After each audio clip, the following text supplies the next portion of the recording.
ഒരിക്കൽ കൃഷ്ണദേവരായരുടെ രാജകൊട്ടാരത്തിൽ ഒരു പണ്ഡിതൻ വന്നു.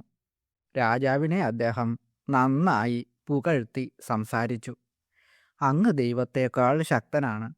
കൊട്ടാരത്തിലെ പണ്ഡിതന്മാർ അതുകേട്ട് കൈയടിച്ചു പ്രോത്സാഹിപ്പിച്ചു. രാജാവ് ഒരുപാട് സമ്മാനങ്ങൾ നൽകി ആ പണ്ഡിതനെ പറഞ്ഞയച്ചു. ഞാൻ ദൈവത്തേക്കാൾ ശക്തനെന്ന് അദ്ദേഹം പറഞ്ഞപ്പോൾ നിങ്ങൾ എല്ലാവരും അത് അംഗീകരിച്ച് കൈയടിച്ചുവല്ലോ. എനിക്കതൊന്ന് വിശദമാക്കി തരാമോ? രാജാവിനെ സുഖിപ്പിക്കുന്നതിനായി കൈയടിച്ച പണ്ഡിതന്മാർക്ക് അതിന് ഉത്തരമൊന്നും ഉണ്ടായിരുന്നില്ല. രാജാവ് വീണ്ടും ചോദിച്ചു, രാജാവ് ദൈവത്തേക്കാൾ ശക്തനാണെന്ന് എങ്ങനെ തെളിയിക്കാനാകും? ആ സമയത്താണ് കൊട്ടാരത്തിലേക്ക് തെനാലി രാമൻ കടന്നു വന്നത്. രാജാവിനോട് അദ്ദേഹം പറഞ്ഞു, അങ്ങ് അനുവദിക്കുകയാണ് എങ്കിൽ ഞാൻ തെളിയിക്കാം. രാജാവ് അനുവാദം നൽകി. ഒരേ ഒരു കാര്യത്തിൽ മാത്രം അങ്ങ് ഈശ്വരനേക്കാൾ ശക്തനാണ്. അങ്ങേക്ക് ഇഷ്ടമില്ലാത്ത ഒരാളെ നാടുകടത്താൻ കഴിയും. എന്നാൽ ഈശ്വരന് ഒരിക്കലും അത് സാധ്യമല്ല. എങ്ങോട്ടാണ് ദൈവം അയാളെ നാടുകടത്തുക? ഈശ്വരൻ്റെ രാജ്യത്തിന് അതിരുകളൊന്നുമില്ലല്ലോ.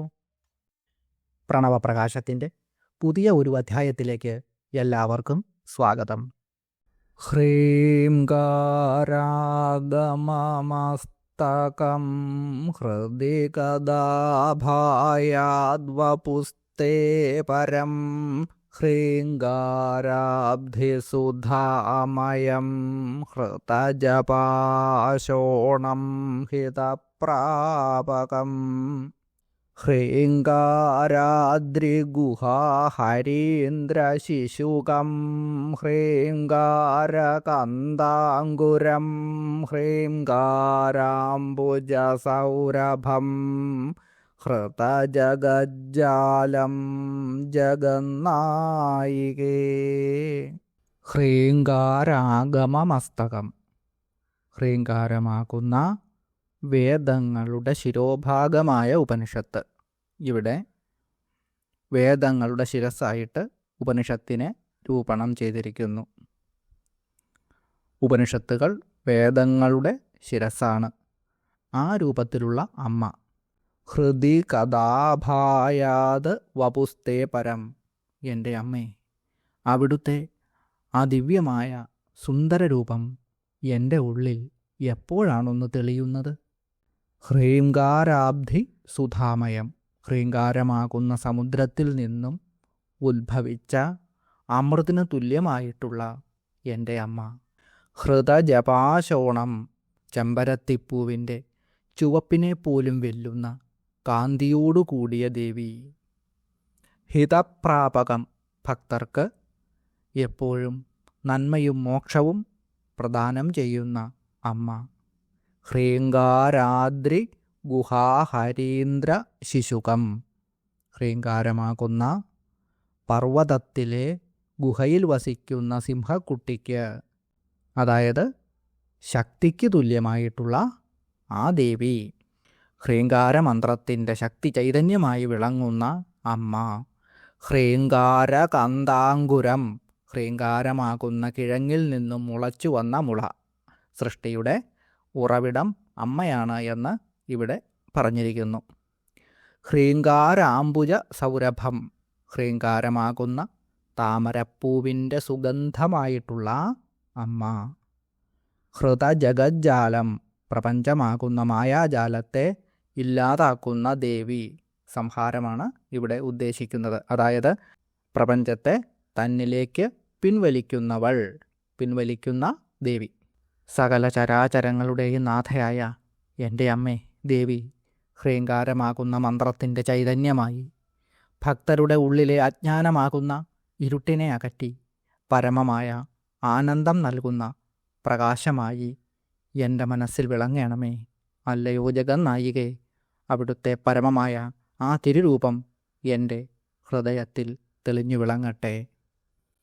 ഓം ശ്രീലളിതാംബികായൈ നമഃ.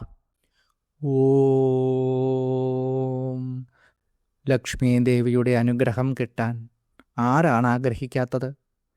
സമസ്ത ഐശ്വര്യങ്ങളുടെയും ദേവതയാണ് ശ്രീ മഹാലക്ഷ്മി ദേവി. അങ്ങനെയുള്ള കോടിക്കണക്കിന് ലക്ഷ്മീ ദേവിമാരാൽ സേവിക്കപ്പെടുന്ന അമ്മയെ നമുക്ക് വശിന്യാദി വാഗ്ദേവതകൾ കാണിച്ചു തരുന്നുണ്ട്.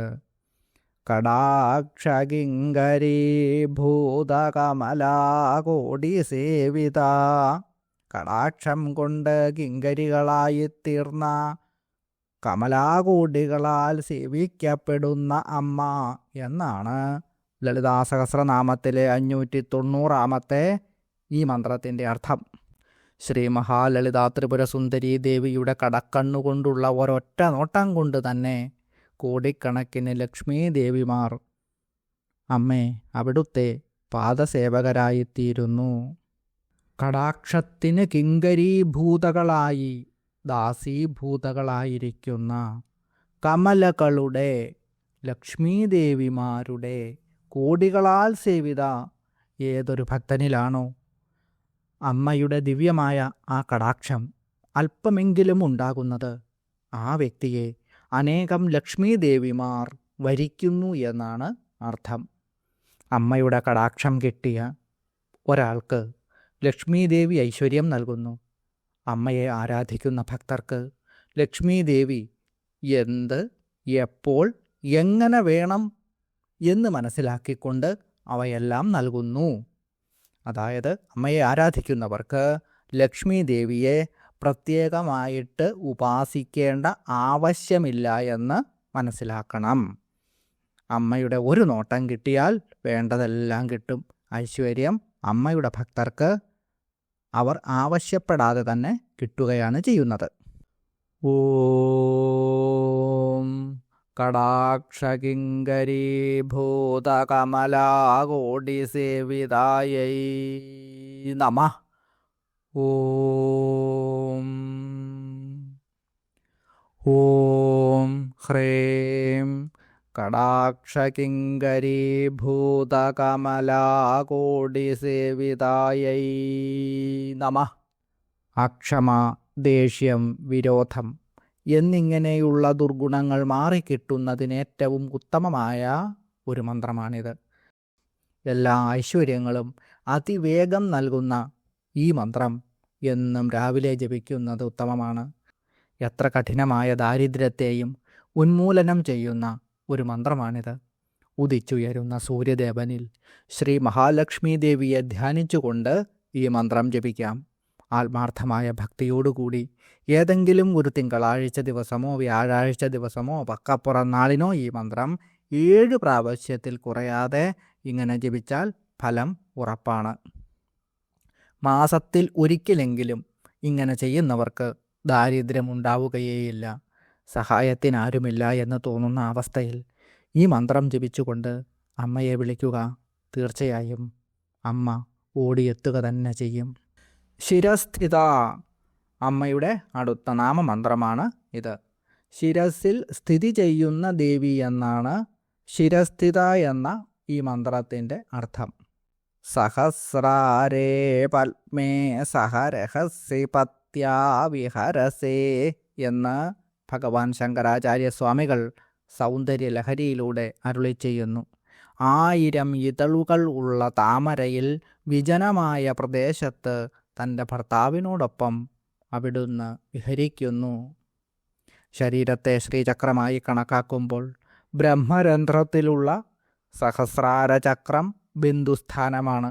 അവിടെയാണ് അമ്മ സ്ഥിതി ചെയ്യുന്നത്. അപ്രകാരം ശിരസിൽ സ്ഥിതി ചെയ്യുന്നവൾ എന്ന അർത്ഥം കിട്ടുന്നു. പൂജാവേളയിലും മറ്റും ഗുരുവിനെ ന്യസിക്കുന്നത് ശിരസിലാണ്. മന്ത്രരൂപത്തിലുള്ള അമ്മയെ ആരാധിക്കുമ്പോൾ ആദ്യം ഗുരുവിനെയാണല്ലോ ന്യസിക്കുന്നത്. ഗുരുവും അമ്മ തന്നെ. ഗുരുവിൻ്റെ രൂപത്തിൽ ബ്രഹ്മരന്ധ്രത്തിൽ അമ്മ വസിക്കുന്നു.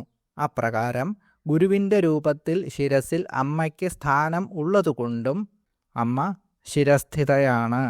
ബ്രഹ്മരന്ധ്രത്തിൽ ഗുരുവിൻ്റെ രൂപത്തിൽ ശിരസിൽ സ്ഥിതി ചെയ്യുന്ന ദേവി എന്നും സഹസ്രാരപത്മത്തിൽ ശിവനോടൊപ്പം കുടികൊള്ളുന്ന അമ്മ എന്നും ഈ മന്ത്രത്തിന് അർത്ഥങ്ങളുണ്ട്.